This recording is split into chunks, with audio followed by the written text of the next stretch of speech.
Okay, so after the air conditioning working all summer long, go to turn the heat on in the autumn and it's not working. There's a bunch of possibilities for this, but like this was nothing. It wasn't coming on at all. The first thing to do would be to go check your breakers, in the main breaker board. But my furnace actually has, these little kind of car fuses. This is a 5 amp fuse.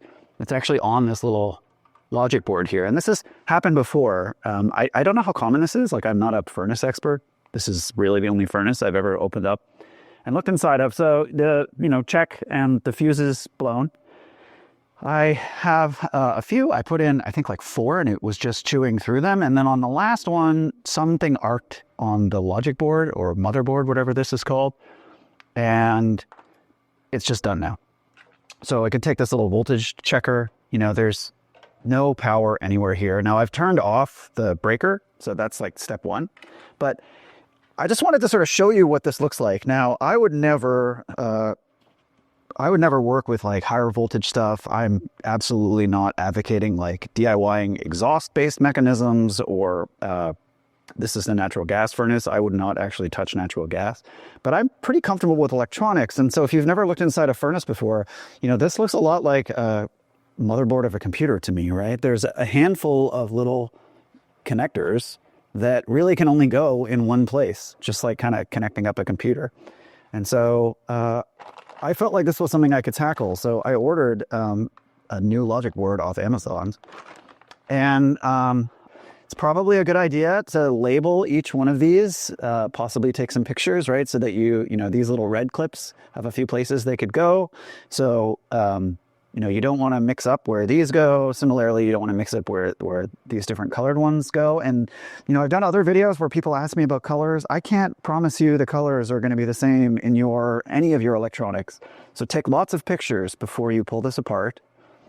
Possibly get some masking tape and do some labels, take pictures of that so that you have a really good sense of where all of this came from. But to be honest, fixing this is going to be as simple as just pulling out about a dozen wires, bolting this back in, plugging a dozen wires back in.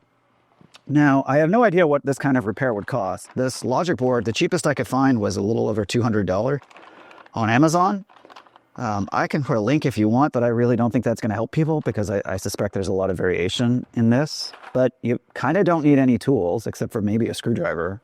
Yeah, I just wanted to put this video out there to suggest, it's kind of like the video I did for replacing my car mirror, that if you're comfortable working on computers and basic electronics, this might be a repair that you could do yourself.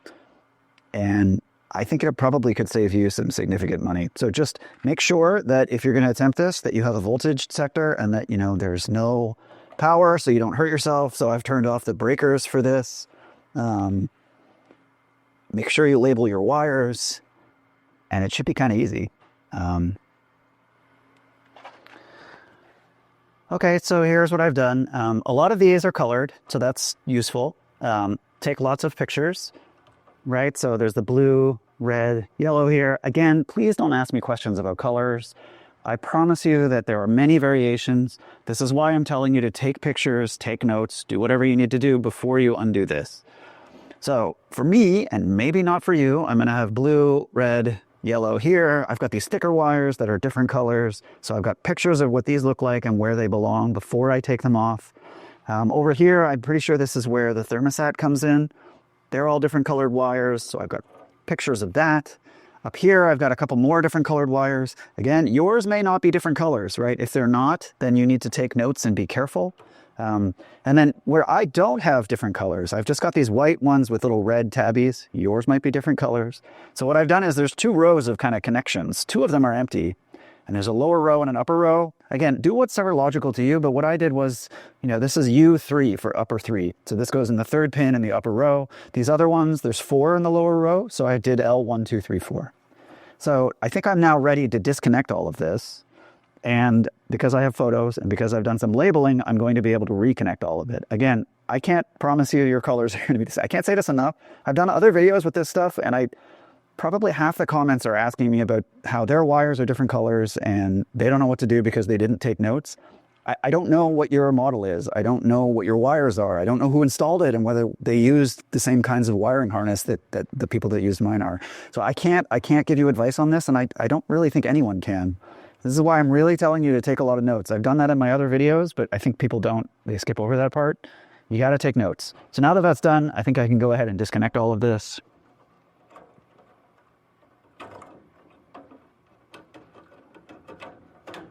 Which, again, if you've ever worked on a computer, this stuff just unplugs. And most of it is such that, you can pretty much tell what kind of connector it's going to go to. This one has a little bit more that are the same compared to what I've seen on a motherboard.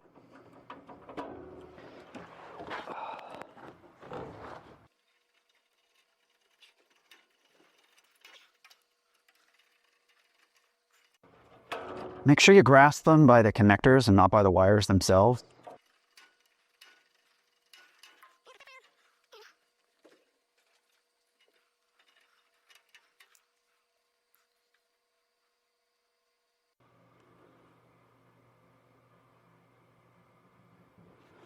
I just noticed there are 2 red wires here and that they're actually in different spots. So I am stopping to make another label.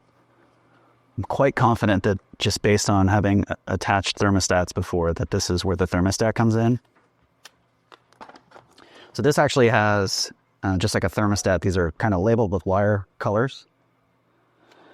My experience with thermostats is they tend to be much more likely to be a particular color. And so what I'm doing here, again, label it however makes sense to you. But if you don't label and you don't remember where they go, I can't help you. It's not that I don't want to, it's just that I don't know what your situation is. This is DIY. I am not a furnace expert or an electronics expert.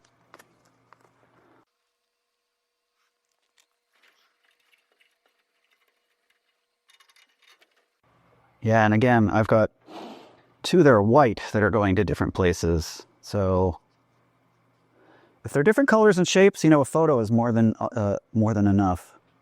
But if they're the same color and they're the same shape, this is when I label. All right. And then this last one goes to the same color, so I'm not going to label it. Although, I just noticed they tend to use both red and green wires in these kinds of situations. So if you're colorblind, that's another reason why I may not be able to help you. Because you may not be able to tell that the red and the green wires are different the way I can. So again, labels can be your friend in that context. Okay, so now everything is disconnected from the board here. Really looks like it's only attached with one little bolt here. So let's get that disconnected.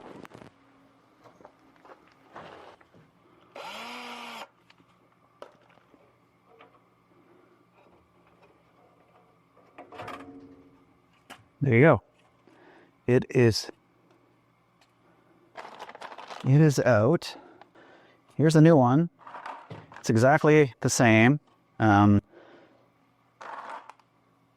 Sort of like a motherboard. In this case, there's a little serial number up here. There's even a barcode.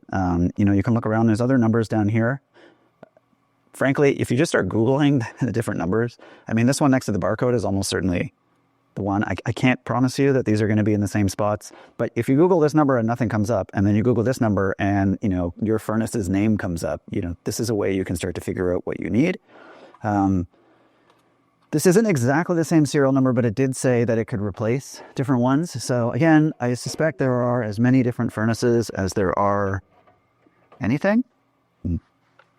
There you go. The new logic board is reconnected.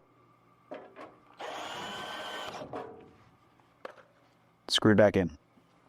The other thing I would recommend in terms of wiring is that you don't do this and leave for 2 days, right? If you can do it as soon as you've kind of taken it apart, I think that's just going to be a little bit more helpful. So yeah, the good news is kind of like a computer motherboard, right? These are shaped such that I just tried to put it in backwards, but you can't. The only ones that you could potentially do incorrectly are these ones here, but because we've labeled them, we know exactly where they go. And I even just put that in the wrong spot. There we go.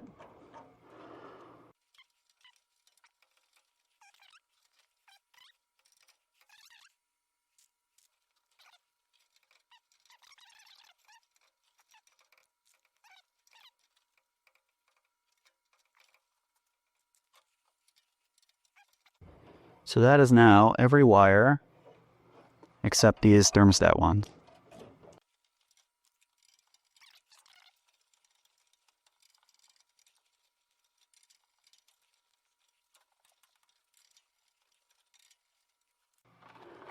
Okay, and there it is.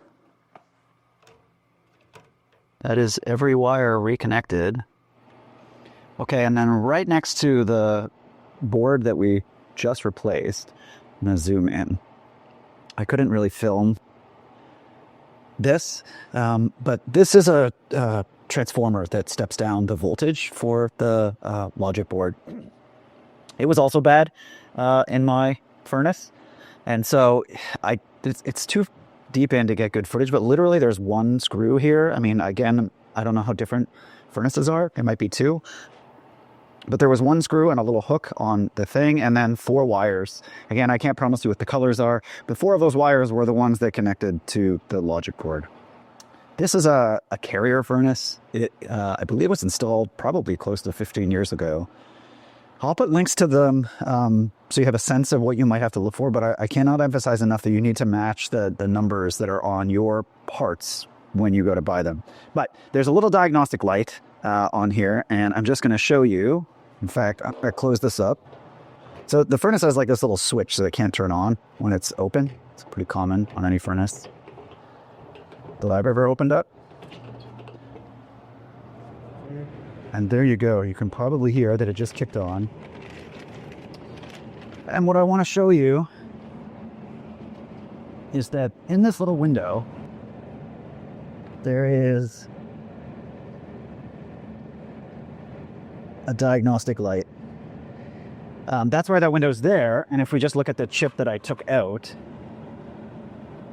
it's just a little LED. I'm guessing you can probably hear that the furnace is working, that this is now repaired. I did not have to call anyone in. The board was about $200 and the transformer was $50. And so I would love if anyone has had this done. I'm guessing that it would probably be, the cost of the parts plus more. So, I mean, I don't know how much this would have cost if I done it myself, but I'm happy that it only cost $250.